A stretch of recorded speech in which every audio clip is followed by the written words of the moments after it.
Good afternoon. Wish you all a very happy and prosperous and a fulfilling new year. Year 2025 was not an easy one for me. It was quite challenging.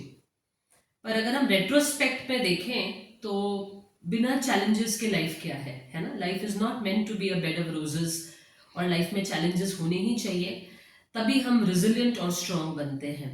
अगर आप एक seed को देखें जो which is been सोड under the ground, you know, the germination process completes only when the seed breaks the soil and comes out. तो ये जो सॉइल को ब्रेक करने का पूरा प्रोसेस है, it's not that easy. That similar thing is applicable to us also. When we are in our comfort zones, and believe me, life is not meant to be a bed of roses. और जितने challenges हमारी life में आते हैं, they are meant to make us a better human being, a better person, a stronger person. जैसे वो कहते हैं ना कि लोहा जितना तपता है उतनी ही ताकत भरता है. तो मुश्किलें ज़रूर लाइफ में ज़रूरी हैं. जब तक मुश्किल नहीं आती है हम स्ट्रांग नहीं बनते और स्किल्स नहीं सीखते. तो ये स्किल्स को सीखने के लिए लाइफ में मुश्किलों का आना बहुत ज़रूरी है. But at the same time we should not get bitter with time. हमें अपने अंदर किसी भी तरह की कड़वाहट नहीं आने देनी है. We must be grateful. Usually हमें एक एंटाइटलमेंट लगती है, हमें लगता है ये सब तो हम डिजर्व करते हैं. ऐसा बिल्कुल नहीं है. हमसे 10 गुना बेहतर लोग हमसे खराब जीवन जी रहे हैं.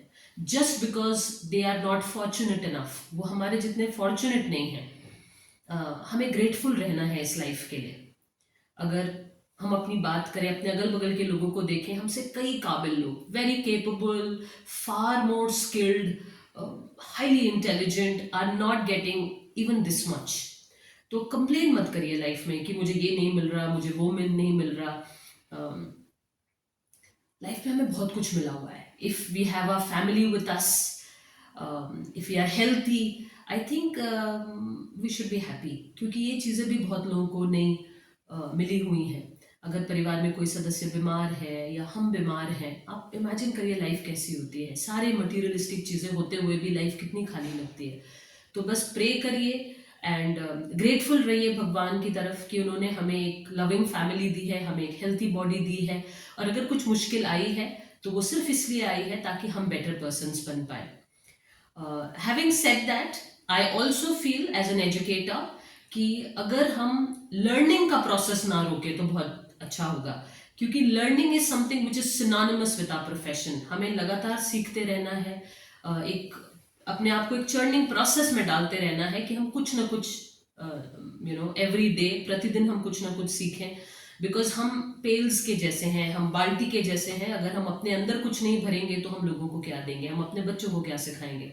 So keep learning and keep sharing whatever you've learned, and may this new year be very fulfilling for each one of you. Wish you a very happy and prosperous new year once again. Thank you.